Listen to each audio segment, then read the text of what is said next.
The year was 1930, and the vast, frozen expanse of northern Canada was as harsh as it was beautiful. Remote and wild, it was home to the Inuit, fur trappers, and adventurers seeking solitude or profit.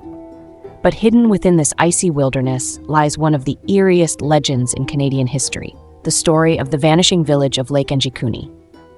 Welcome to my channel. My name is Chrissy, and I typically discuss things that are strange, mysterious, and creepy. If that interests you, then please subscribe or follow me. If you enjoy this video, please hit the like button, leave me a comment, or share this video with a friend. That really helps out a small channel like mine. Now, before we dive in, let me just say this. If you're the type of person who believes every mystery has a rational explanation, this story might make you second-guess that belief. Because no matter how you look at it, the events that allegedly occurred at Lake Angikuni defy logic. In November 1930, an experienced fur trapper named Joe LaBelle set out across the snowy tundra. LaBelle was familiar with the region and knew where to find warmth and companionship in the otherwise desolate wilderness. One of his favorite places to stop was an Inuit village located near Lake Angikuni, a small but picturesque body of water tucked away in the barren landscape. The village, though modest, was home to about 30 men, women, and children, all of whom LaBelle had met on previous trips. But this time, as LaBelle approached the village, something felt off. The air was unnaturally still, and the usual sounds of dogs barking or children laughing were conspicuously absent. Thinking perhaps the villagers were inside their homes, LaBelle pressed on. But what he discovered would haunt him for the rest of his life. The village was completely deserted. Not a single soul was anywhere to be found.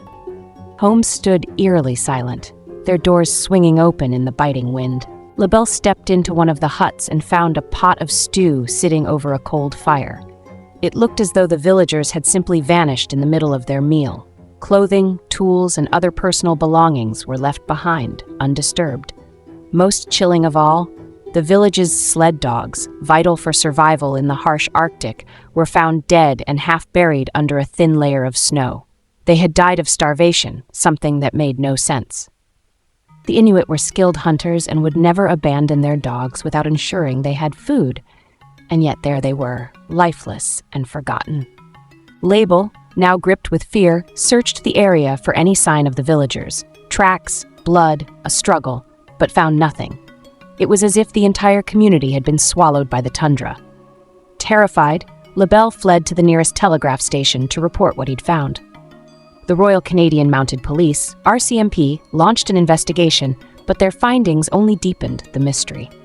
According to some accounts, a graveyard near the village was discovered with graves that had been dug up. Strangely, the bodies inside were missing, and the graves had been emptied with what appeared to be unnatural precision. Even more bizarre were the claims of unusual lights in the sky. Multiple witnesses, including trappers and nearby Inuit communities, reported seeing bright, pulsating orbs of light hovering over the lake around the time of the disappearance. Was it a natural phenomenon, or was it something far more sinister? Now here's where things get tricky. Over the years, skeptics have cast doubt on the story. Some claim it was a hoax, pointing out that there are inconsistencies in the original reports and that no official RCMP files confirm the investigation. Others suggest that the story was exaggerated by journalists looking to sell newspapers during the Great Depression. But the Inuit themselves have a deep respect for the supernatural. Their oral traditions speak of malevolent spirits and strange creatures that roam the Arctic, and stories of mysterious disappearances are not uncommon. Could the villagers of Lake Angikuni have fallen victim to something beyond human understanding? Several theories have been proposed to explain the mystery. One suggests that the villagers may have been abducted by aliens, a theory fueled by those strange lights in the sky. Others believe the villagers succumbed to an epidemic or famine and fled into the wilderness in desperation. But this doesn't explain the abandoned belongings or the strange state of the graveyard. Then there's the supernatural explanation.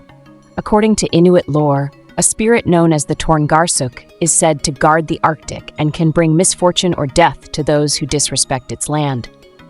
Could the villagers have angered this spirit? Or perhaps they encountered something even darker, something that still lingers around Lake Angikuni. Today, Lake Angikuni remains shrouded in mystery. Some visitors to the area claim they've felt an unsettling presence, as if they're being watched. Others report hearing strange whispers carried on the wind. Whether the story is fact or legend, it has cemented itself as one of the most chilling mysteries of the Arctic.